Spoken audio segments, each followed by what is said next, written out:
আসসালামু আলাইকুম রহমতুল্লাহ ওবারাকাতুহু। 2 দিনের রাজনৈতিক কর্মসূচি ঘোষণা করেছে বাংলাদেশ জাতীয়তাবাদী দল বিএনপি।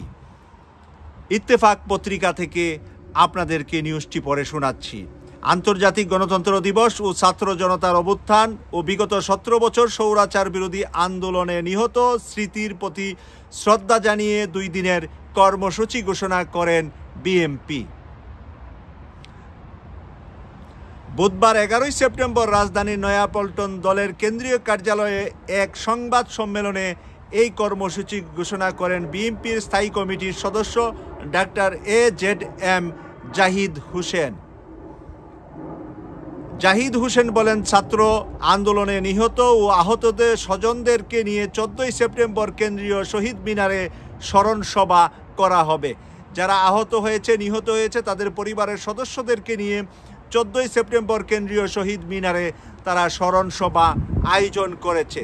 তিনি আরও জানান, গণতন্ত্র দিবস উপলক্ষে 15 সেপ্টেম্বর ঢাকায় মহাসমাবেশ করা হবে। বিএনপি মহাসমাবেশ করবে ঢাকায় 15 সেপ্টেম্বর। প্রাথমিকভাবে রাজধানীর সোহরাওয়ার্দী উদ্যান এই সমাবেশ করার কথা রয়েছে। রাজধানীর সোহরাওয়ার্দী উদ্যানে এই সমাবেশ করার সিদ্ধান্ত তারা নিয়েছে। প্রাথমিকভাবে প্রথম তাদের টার্গেট এই জায়গাটি। এর আগে দলের যৌথ সভা অনুষ্ঠিত হয়। এতে বিএনপি অঙ্গ ও সহযোগী সংগঠনের সভাপতি ও সাধারণ সম্পাদকরা উপস্থিত ছিলেন। বিএনপির অঙ্গ সংগঠন সহ তাদের সহযোগী সংগঠনের সভাপতি সেক্রেটারিদের উপস্থিতিতে এই সিদ্ধান্ত নিয়েছেন বিএনপির কেন্দ্রীয় কমিটি। সারা দেশের জুলাই আগস্টে ছাত্র জনতা গণ অভ্যুত্থানে সংঘাত সহিংসতায় কমপক্ষে 631 জন ছাত্র জনতা প্রাণ হারিয়েছে আর আহত হয়েছে 19,200 জনের বেশি। সোমবার 9 সেপ্টেম্বর এক প্রতিবেদনে স্বাস্থ্য মন্ত্রণালয় এই চিত্র তুলে ধরেন। ওই প্রতিবেদনে বলা হয়েছে 850 জনের বেশি মানুষের মৃত অবস্থায় হাসপাতালে নেওয়া হয়েছিল এবং 21 দিনের মধ্যে চিকিৎসাধীন অবস্থায় 181 জন মারা গিয়েছে।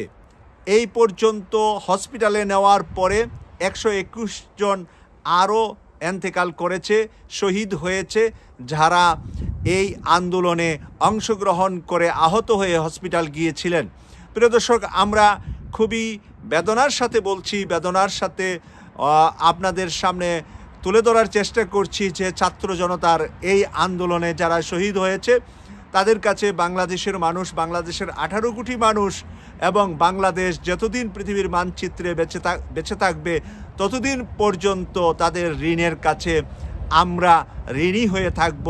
তাদের পরিবারে, যাদের পরিবারে সন্তান গিয়েছে, যার পরিবারে স্বামী গিয়েছে, যার পরিবারে মেয়ে গিয়েছে, তারাই জানে যে চলে যাওয়ার বেদনাটা তারা তিলে তিলে তিলে তিলে আজীবন উপলব্ধি করবে। কারণ একজন মানুষ, যেই মানুষটা ছিলেন ওই পরিবারের রোজগারের একমাত্র ব্যক্তি, সে যখন চলে যাচ্ছে, তার ছোট্ট ছোট্ট বাচ্চাগুলা যখন এতিম হয়েছে, কারো একেবারে ছোট্ট বাচ্চা, একটি বাচ্চা মাত্র তাদের আছে, তাদের একটি বাচ্চাও শহীদ হয়েছে, জীবন দিয়েছে।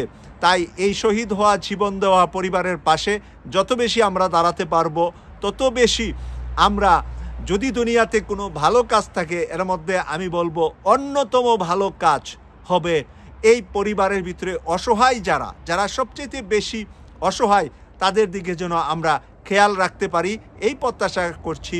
UK কসবা টিভির পক্ষ থেকে আমি সৈয়দ মাসুক। আল্লাহ হাফেজ।